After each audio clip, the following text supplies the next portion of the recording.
After my billionaire grandpa died in a horrific accident, his lawyer dropped a bombshell. I was named the sole heir to his $7 billion fortune. My parents and brother exploded in rage, demanded I hand it over, and when I refused, they kicked me out that very night. With nothing but a suitcase and a key he once pressed into my hand, I drove to his mansion. I thought I'd finally found shelter. But the next morning, when my family stormed through the gates to throw me out, they stopped cold the second they saw who was standing beside me. My name is Riven Whitlow. This is not just about money, it's about betrayal, survival, and the last gift from the only man who ever believed in me. I'm about to share something close to my heart. But before I do, can you say hi in the comments or tell me where you're from? I love hearing how far my story reach. It's always good to know I'm not alone in this. Thank you. And now, let me tell you everything. If my story touches you, please subscribe to this channel. Every view, every comment, every subscription reminds me that even when your own family turns their back, strangers out there can still choose to stand with you. I was never the son my family wanted me to be. At 30, I taught piano lessons in a cramped studio downtown, scraping by on rent and secondhand groceries, while my father Graham, my mother Elaine, and my brother Trent lived in a world measured by corner offices, tailored suits, and expensive cocktails. To them, my life was a disappointment, a quiet embarrassment they tolerated but never respected. Yet, in that small studio with its pine-scented walls and the soft glow of a single yellow lamp, I found meaning in every clumsy note a child struck and every pair of small hands learning to move across ivory keys. That was my world until the night my phone rang. It was late. My last student had left the echoes of scales still hanging in the room. I sat at my desk marking finger positions on a worksheet when the number flashed across my phone. Unknown caller. I nearly ignored it. Something in my gut told me to answer. Mr. Whitlow, the officer's voice was heavy, practiced in delivering bad news. There's been an accident. Your grandfather, Harrison Whitlow, he didn't make it. The pen slipped from my hand, bleeding ink across the paper. My chest tightened. The air seemed to collapse around me. My grandfather, my anchor, my one defender, was gone. The next days blurred into black suits, cold handshakes, and the suffocating grandeur of the First Presbyterian Church in Asheville. The sanctuary smelled of lilies and polished wood. My mother barked orders at the florist, rearranging bouquets so they'd look better in photographs. My father stood stiff by the doors, whispering with a banker about accounts and transfers. Trent leaned against a column, scrolling through his phone like the whole event was an inconvenience. And I, standing alone, watched the only person who had ever believed in me lowered into the ground. I remembered his voice, soft but commanding, as he placed my hand on the piano when I was a boy. "Riven," he whispered, tapping my chest. "Money can buy a piano, but it can't buy music. That comes from here." Those words became my compass, even as my parents scoffed at my career. At the open casket, I placed a single white lily on his chest. My lips trembled. "I'll carry it forward, Grandpa, I promise."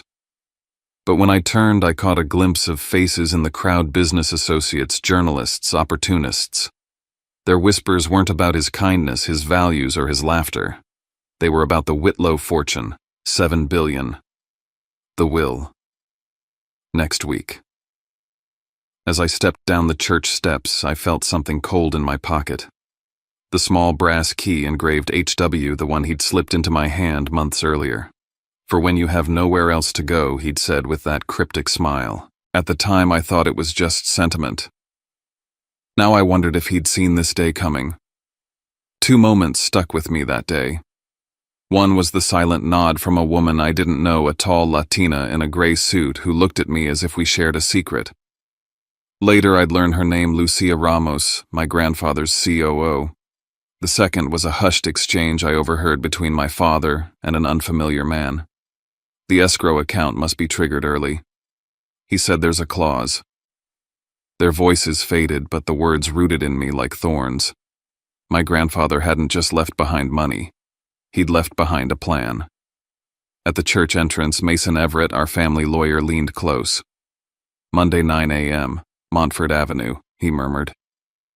Your grandfather left a message just for you. His voice was calm, almost protective, but in that moment I understood the first battle was about to begin. I stood on the steps clutching the cold brass key, the wind from the Blue Ridge sweeping across the graveyard. The melody of my life had cracked in half, leaving only silence and the certainty that something bigger, darker was waiting. Monday morning, the air was heavy with rain clouds pressing low over Asheville. I stood outside Mason's office on Montfort Avenue, a Queen Anne house with dark wood trim and stained glass windows that filtered the light into shards of red and gold. Inside, the smell of leather and coffee lingered. A long table was set with neat stacks of folders, and on the wall hung an old map of Whitlow logistics routes. It was the empire my grandfather had built, an empire I never expected to touch. I barely had time to breathe before the front door burst open. My father strode in like he owned the place, his silver watch snapping into place on his wrist. My mother followed, heels striking the wood floor like gunshots, pearls gleaming at her throat. Trent slouched in behind them, sunglasses on at 9 a.m., smirking as if the outcome was already decided. They sat at the head of the table, claiming their positions before Mason even spoke. Mason cleared his throat, adjusted his glasses, and began. Henry Whitlow was of sound mind when he revised his will. He underwent independent medical evaluations, all documented. I was present for each signing. My father waved a dismissive hand. Spare us the ceremony. But Mason pressed on. He opened the folder and read, I, Henry Whitlow, hereby leave the entirety of my estate, real and financial assets, investments, and holdings valued at approximately $7 billion to my grandson, Riven Whitlow. The room froze. My stomach lurched. My mother gasped, knuckles white against the table. My father shot to his feet, the chair toppling behind him. Trent slammed his fist against the oak. What about me? What about us? This is insane. Mason didn't flinch. Mr. Whitlow anticipated this response. He made it clear this decision was deliberate. He stated that Graham and Elaine had been provided for amply during his lifetime, and that Trent's repeated failures proved he lacked the discipline to steward the fortune. He wished his legacy to pass solely to Riven. Before anyone could argue further, Mason dimmed the lights and pressed a button on a remote. A video flickered onto the screen. There was my grandfather sitting in his leather chair, eyes sharp and voice steady despite age. If you're watching this, it means I'm gone. Graham, Elaine, Trent, I love you, but I cannot ignore what you've become. Greed has blinded you. You saw me as a wallet, not as a father or grandfather. Riven is different. He visits because he cares. He has integrity. He will carry my legacy with dignity. The silence afterward was crushing. My mother muttered a curse under her breath. My father accused the screen of manipulation. Trent demanded a startup fund, shouting that Grandpa had promised. But the evidence was unshakable. Finally, Mason slid a small envelope toward me, sealed with red wax and my grandfather's initials. He left this for you, Riven. To be opened only when you're alone. My fingers trembled as I pocketed it. The shouting escalated. My father's fists trembled on the table. My mother hissed about betrayal. Trent demanded capital. Through it all, I stayed quiet, watching, memorizing, letting their rage wash over me like a tide I refused to drown in. Then Mason revealed something none of us expected. There is also a codicil, a safeguard. If within 6 months of Mr. Whitlow's death, Riven signs away control of the estate, 80% of the assets will automatically bypass the transferee and instead flow into the Harrison Whitlow Foundation. In short, if coerced, the fortune will dissolve into philanthropy rather than enrich anyone else. The fury in my father's face was like fire. He planned this. He planned to strip his own son. Mason's gaze was steady. He planned to protect what mattered. And then came my grandfather's last words in the video. Riven, you will not be alone. They know where to find you. I didn't know what he meant, but I felt the weight of it like a hand resting on my shoulder from beyond. When it ended, I walked out into the damp morning. My phone buzzed. A message from my father tonight. 7 p.m. Be home to discuss. Or don't call me father again. The key in my pocket pressed sharp against my leg. The sealed letter burned in my hands. And I knew whatever came next would decide everything. Dinner that night at my parents' house in North Asheville was staged like a reconciliation, but it was nothing more than theater. The sandstone walls, the glass panes gleaming with reflected firelight, the heavy furniture polished to perfection, everything about that house spoke of power, and none of it felt like home to me. We sat at the long mahogany table. My father set down a folder, his tone deceptively calm. "Riven, let's be reasonable. Sign this transfer. In return, you'll get a 10% allowance for life. More money than you'll ever need." He slid the papers toward me with the smoothness of a man who believed the deal was already done. I opened the folder. The language was cold, clinical. My eyes caught on the clause I'd learned about only hours before the safeguard my grandfather had built. If I surrendered, the assets would bypass my family and flow into the foundation. My father thought he was cornering me. In truth, his trap was lined with my grandfather's foresight. "I'm not signing," I said, my voice quiet, but steady. Silence fell like shattered glass. My mother's face twisted, her voice sharp as a knife. "Ungrateful. After everything we gave you, private schools, lessons, a roof over your head, you dare turn your back." Trent leaned forward, sneering. "Enjoy your billions, piano boy. You'll drown in it." My father slammed his glass down on the table, the crystal ringing. "Either you sign or you leave this house tonight. You will not walk out as my son if you refuse." I rose without a word, the chair legs scraping across the stone floor. My old room was just as I had left it years ago, the blue quilt, the dusty piano trophies lined on the shelf, the recital photo of me with awkward posture and a too big bow tie. I stuffed a few shirts into a duffel, grabbed the photo of me and my grandfather by the grand piano, and tucked my music notebook under my arm. My hands shook, but my chest burned with something stronger than fear.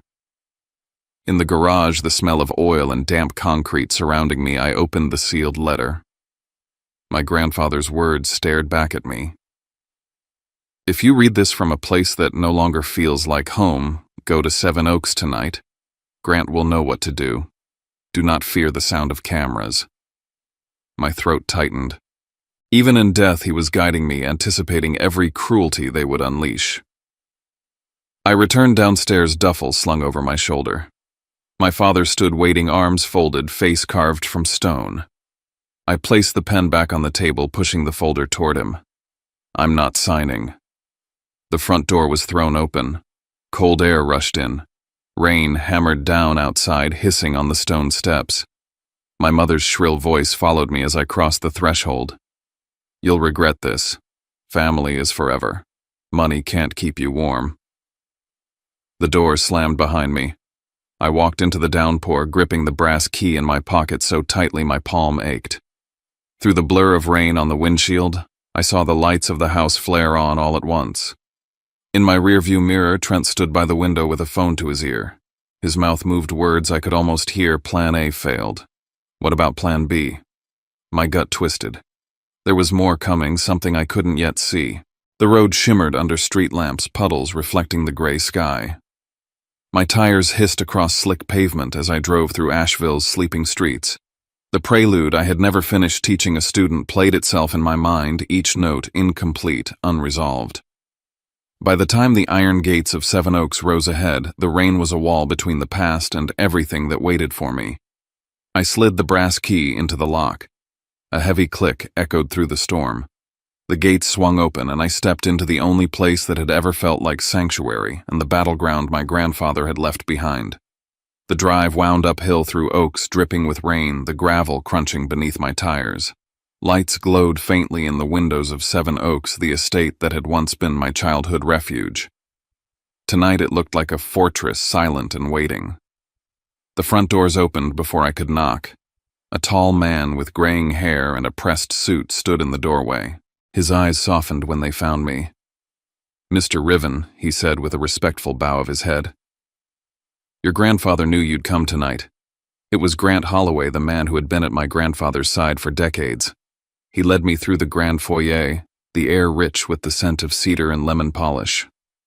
The marble floor reflected the chandelier's glow. The sitting room still carried the faint musk of wood smoke. The grand piano in the music hall sat under its velvet cover, silent as if waiting for my hands. Through the tall windows I could see the rain-slicked roses in the garden, their petals heavy with water. "Come," Grant said, his tone steady but grave. He guided me down a corridor lined with portraits of Whitlow ancestors, their painted eyes seeming to follow me. At the end was a steel-reinforced door. Inside, the hum of machinery filled the space, a wall of monitors casting a cold blue light every corner of the estate under surveillance. "He had this installed last year," Grant explained. "Said there would come a time when it would matter. He told me it would be family we'd need to guard against." The word struck me harder than I wanted to admit. To need cameras against your own blood. My grandfather had seen this coming long before I had. Later, I sat by the fireplace in the study, staring at the old chessboard we used to battle over on Sunday afternoons. The sealed letter weighed heavy in my pocket. I opened it again, reading every line this time. "I have left behind those you can trust. When they come, open the door for them. You are not alone." Near midnight, headlights swept across the driveway. My pulse quickened. I heard the gravel crunch and the low murmur of voices. The doorbell rang once sharp and echoing through the hall. Grant moved to the door and opened it. Standing there, rain dripping from his coat, was Mason Everett, the lawyer who had read my grandfather's will. He carried a thick folder under his arm. His eyes met mine, and for the first time since the funeral I felt a surge of something I thought I'd lost resolve. He set the folder on the table. "Your grandfather called this the safeguard file. He wanted you to have this if the family turned on you. It outlines a reserve fund independent of the estate that will cover 2 years of council security and operations. He wanted to make sure you had room to breathe before they came at you with everything they had. 2 years. My grandfather had given me a window of survival, a chance to grow into the role I hadn't asked for but couldn't abandon." Grant shifted uneasily. "There's more." He pulled up footage from the cameras. The monitors flickered, and there was Trent, my brother, slipping through a side entrance after the funeral, rifling through drawers before hurrying out again. Grant's jaw tightened. That's only part of what was captured. The rest. "It's better we hold back until the time is right." Mason leaned closer, lowering his voice. "Before your grandfather passed, he met with Judge Eleanor Price. He asked her to act as an independent overseer to make sure no challenge could strip you of what he left. She agreed. You're not standing against them alone." I sat back in the leather chair, the fire's glow painting the room in amber.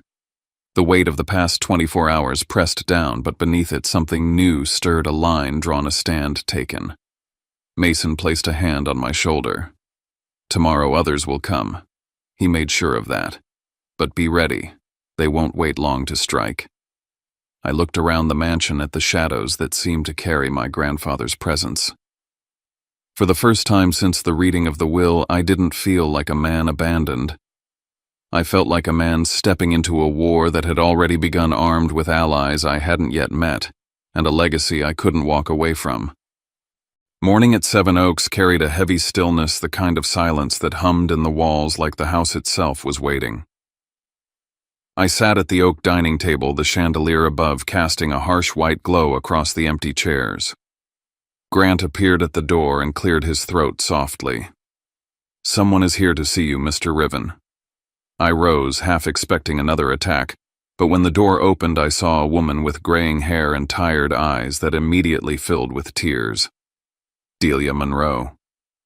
She had been my grandparents' housekeeper for over 20 years. She set down her worn handbag and stepped forward without hesitation, wrapping her arms around me. Her voice shook. "You look so much like your mother did when she was young before she changed." Delia reached into her bag and placed 2 bound journals on the table. "These were your grandmother's. She recorded everything, every visit, every demand, every kindness." My hands trembled as I opened the first. In her looping handwriting were lines that struck like daggers. "Graham came again today asking for more money. When we refused, he shouted, called us selfish. Later, Riven arrived with soup. He stayed until Harrison's fever broke." Page after page showed the same pattern, my parents and Trent treating my grandparents like a vault while I came not for money but because I loved them. Reading it was agony. Yet each word was proof undeniable that my grandfather hadn't acted on a whim when he left me everything. By noon, another visitor arrived. Lucia Ramos, the COO of Whitlow Logistics, stood in the doorway with her laptop bag. She had been the woman who nodded at me during the funeral. She shook my hand firmly, her eyes sharp but kind. "Your grandfather trusted me to tell you this," she said, opening her computer to reveal spreadsheets and financial reports. "He refused to invest in Trent's ventures because Trent burned through millions in reckless startups. Harrison told me once, 'A fortune is not a toy.' He believed you would never let it become one." Her words steadied me. Yet they also carried weight within the company. Not everyone agreed with my inheritance. Some directors had long ties to my father. "There are people inside," she said carefully, "who will not accept you. You need to know that." Later that afternoon, Vikram Desai arrived. The family's trusted investment advisor, he carried thick binders full of records. He spread them across the table, pointing out long-term strategies Harrison had put in place. He thought 50 years ahead, Vikram explained. He diversified, protected, safeguarded every corner. He knew one day this responsibility would fall to you, and he made sure it would be sustainable. One by one, the people my grandfather had trusted came forward, each bringing proof, each handing me a piece of the puzzle. I realized what he had done. He had built a shield for me, not made of steel but of loyalty, memory, and documentation. Still, with every piece came a reminder of how deeply my family had betrayed him and me. As dusk settled over the estate, I sat alone in the study, the journals open beside me. My phone buzzed. A number I didn't recognize. The message was brief. "Tonight at 11, be careful in the study. Not all your allies are truly yours." A chill spread down my spine. I turned back to the journal, flipping to the final page. My grandmother's handwriting was shaky, faint. Harrison whispered that one day everything would belong to Riven, but he also warned me someone inside this very house will betray him. I stared at the words until they blurred. My grandfather's fortress suddenly felt like a cage, and the faces I had welcomed hours before seemed painted with shadows. Even in the house he'd sworn would protect me, I wasn't safe. The rain outside had grown heavier, rattling against the tall windows of Seven Oaks. I sat in the library, the journals stacked at my side, the chandelier's light throwing long shadows over the shelves. The warning from the text echoed in my head. Every creak of the floorboard set me on edge. Then Grant's voice broke the silence. "Mr. Riven, you'd better come to the security room." I followed him down the corridor, the hum of machines growing louder. On the monitors, grainy footage showed a figure climbing over the outer fence. The shape was blurred by rain, but the movement was deliberate, practiced. I leaned closer, but before I could make out a face, the feed stuttered and went black. Several cameras flickered, whole sections of footage vanishing. Mason, who had stayed late to review documents, rushed in. His eyes narrowed as he studied the frozen screens. "That doesn't just happen. Someone with access to the codes did this." His gaze swept the room. "Which means someone inside this house." My stomach sank. The warning text hadn't been paranoia, it was real. The betrayal wasn't coming from outside. It was within the very circle my grandfather had left me. That night, unable to sleep, I walked the halls of Seven Oaks. The storm roared outside, thunder shaking the windows. Halfway down the corridor, I froze. Footsteps. Soft, deliberate, not mine. I turned sharply, but the hall was empty. The portraits of my ancestors stared back at me in silence. When I returned to the music hall, I stopped cold. On the piano, lit by a single lamp, lay a folder that hadn't been there before. My hands shook as I opened it. Inside was a photocopy of a legal agreement stamped and signed with my name. The document claimed I had already authorized the full transfer of the Whitlow estate to my father. My chest burned with fury. The signature looked like mine down to the curve of every letter. Mason examined it under the light, flipping through comparison samples. "It's forged," he said grimly. "But whoever did this knew your hand perfectly. Look here, these strokes match Trent's old notes almost exactly. If he didn't sign it himself, he had someone mimic your style." The implication was clear. My family wasn't just trying to force me, they were preparing evidence to drag me into court, to strip me not just of money, but of credibility. Near midnight, the phone rang. The number was blocked. I answered, my voice tight. "Hello." A low, rough voice came through, almost drowned by static. "If you want the truth, come to the old docks at French Broad River tomorrow morning. One of the people you trust isn't who they claim to be." The line went dead. I stood alone in the great hall, the fire spitting embers, the shadows leaping on the walls. In my hand, the forged document felt heavier than steel. Outside, the storm battered the estate, but inside it was the silence that suffocated me.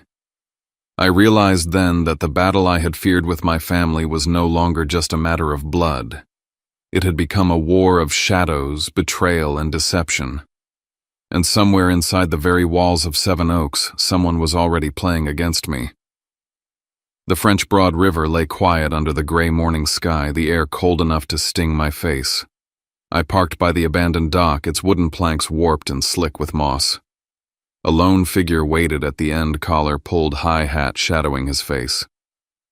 He didn't speak at first, only handed me a small USB drive. His voice, when it came, was rough, as though torn from his throat. "Watch carefully. Not everyone Harrison trusted is truly loyal to you." Then he turned and disappeared into the mist, leaving me with nothing but the sound of water lapping against the posts. I drove back to Seven Oaks, every turn of the wheel heavier than the last. Grant was waiting in the study. Together we slid the drive into the projector. The screen filled with grainy footage, Lucia Ramos seated at a restaurant table across from my father. She leaned forward, sliding a folder across to him. His hand closed over it like a snake coiling around prey. The room erupted in murmurs. I felt my pulse hammering. "Lucia, explain this." My voice was colder than I intended. She straightened her back, her face tight. "That's not what it looks like. Harrison told me to monitor Graham's movements. That could have been a setup. Look closer. The timestamps don't even match." Before I could respond, Vikram leaned over, eyes fixed on the screen. "She's right. Look here, frame spliced, pixels blurred. This was edited. Someone wanted you to doubt her." He turned to me with quiet urgency. "This has Graham's fingerprints all over it. He's trying to fracture us." The room swelled with voices, accusation meeting defense, loyalty colliding with suspicion. I looked from face to face, doubt settling like smoke. Every ally my grandfather had left me now seemed under a shadow. By nightfall, the estate felt colder. As I returned to my study, something caught my eye. An envelope slipped under the door. I tore it open with shaking hands. Inside were photographs of me and Mason meeting privately in his office, grainy but clear enough to spark doubt. Across the bottom, scrawled in thick black letters, "The closest one is the most dangerous." My chest tightened. Mason had been my anchor, the one constant voice of reason. Now even that bond was under attack. I looked around the study at the faces of those who had sworn to protect me, Lucia, Vikram, Grant. None of them met my eyes. That night I sat alone at the desk where my grandfather once worked. The journals lay open, the photographs scattered across the wood, the USB still glowing in the projector. My grandfather's words echoed. "You will not be alone." Yet for the first time I felt utterly terrifyingly alone. Engines growled outside the gates the following evening. From the security monitors I watched sleek black cars roll to a stop, headlights piercing the rain. Men in suits spilled out, briefcases in hand. And at the center, Graham, Elaine, and Trent, their expressions hard with intent. The great hall of Seven Oaks blazed with light when they entered, their shoes striking the marble like gunshots. My father's voice cut the air. "Riven is unfit to manage the estate. We have evidence documents signed in his hand." One of the lawyers opened a briefcase, laying out the forged contract that bore my name. The paper gleamed under the chandelier, damning in its neat lines. I rose, steadying my voice, though my hands shook. "That is a lie." Mason stepped forward beside me, placing the real will and its codicil on the table. "The estate is protected by a clause Mr. Whitlow himself designed. If Riven signs anything under coercion, the assets dissolve into the foundation. Nothing passes to Graham, Elaine, or Trent. The opposing lawyers faltered. My father's jaw tightened, but before he could recover, my brother lunged forward, his voice cracking with fury. "Enough of this charade, this is mine, all of it." His face was red, his fists clenched, the mask of composure gone. I looked him straight in the eye. "If Grandpa had believed you were worthy, he would have given it to you years ago. He saw who you really are."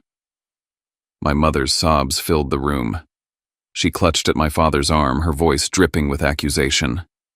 "How could you betray us like this, after everything we gave you? You've turned your back on your family." I breathed deeply, forcing calm into my words. Family doesn't hold love hostage. Family doesn't demand signatures at funerals.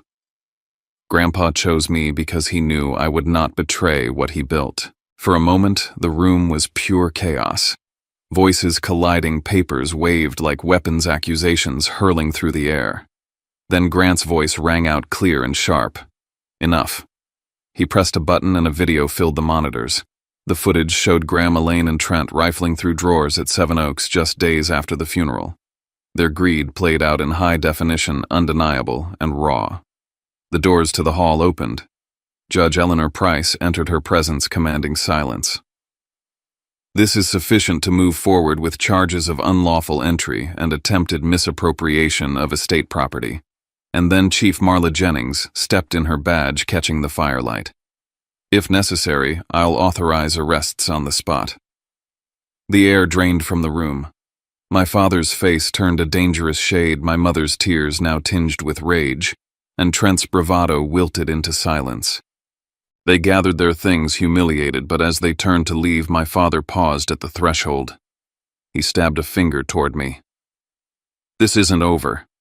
You will pay for challenging your own bloodline." The doors slammed shut behind them, the echo rolling through the estate like thunder. My chest heaved, my hands still trembling, but I stood taller than I had before. I was no longer the son they dismissed, no longer the student scraping by. I was the guardian of Harrison Whitlow's legacy, and I had just proven that I could stand my ground. But I also knew this was only the beginning. Their retreat wasn't defeat. It was the promise of war. And for the first time, I understood what it meant to protect an inheritance that was more than money. It was a fight for truth, for loyalty, for the very meaning of family. The Asheville courtroom was packed, every seat filled with people waiting to witness the showdown that had been building for months. My family had filed suit, claiming I coerced my grandfather into changing the will. Graham, Elaine, and Trent sat at the front, their faces tight with anticipation, certain they could dismantle the truth with forged contracts and accusations. I sat beside Mason folders stacked neatly, heart steady, but pulse quickened. Graham's lawyers moved first, laying out a crisp, forged agreement that claimed I had consented to transfer the estate. The room held its breath. I stood, my voice calm and measured. If this contract were genuine, why would the codicil activate automatically? The protective clause prevents any coerced transfer. The attorneys shifted uneasily, unable to find a counter. Grant inserted the original USB into the projector. Grainy footage filled the screen, Graham, Elaine, and Trent rifling through Seven Oaks just days after the funeral. Their greed, their disregard for law and loyalty was undeniable. The courtroom murmured, whispers and gasps weaving through the spectators. Judge Eleanor Price's gavel silenced the room. The will is valid. All assets belong to Riven Whitlow.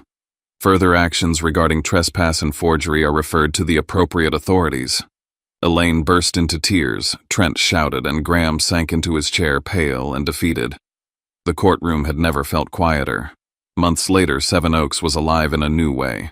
Mason, Lucia, Delia, Vikram, Grant, and I gathered to inaugurate the Harrison Whitlow Foundation, $2 billion dedicated to education and community. Standing at the podium, I addressed the room. Money can buy a piano, but it cannot buy music. The real legacy is giving the next generation a chance to create their own melodies. Applause filled the hall, faces warm with gratitude and support. That evening, the oak dining table hosted a different kind of family. Friends, allies, and mentors shared meals, laughter, and stories. The bonds were chosen forged through loyalty and integrity, replacing the cold scrutiny of blood relatives. I realized family was defined not by shared DNA, but by trust and purpose. A Sunday morning found me at Riverside Cemetery placing white lilies on my grandfather's grave. "I did it, Grandpa," I whispered. The Blue Ridge wind stirred through the trees, carrying the sense of his presence, a quiet affirmation. Later in the music room, sunlight poured through tall windows onto the grand piano. My fingers touched the keys and the prelude I had never finished played itself fully, every note resonating through the hall.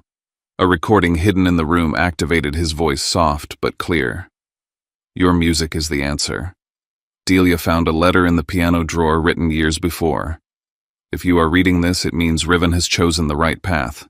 I felt the weight of his trust, the culmination of every lesson he had ever imparted. I sat back watching the Blue Ridge light illuminate the estate. The unfinished prelude of my past was now complete.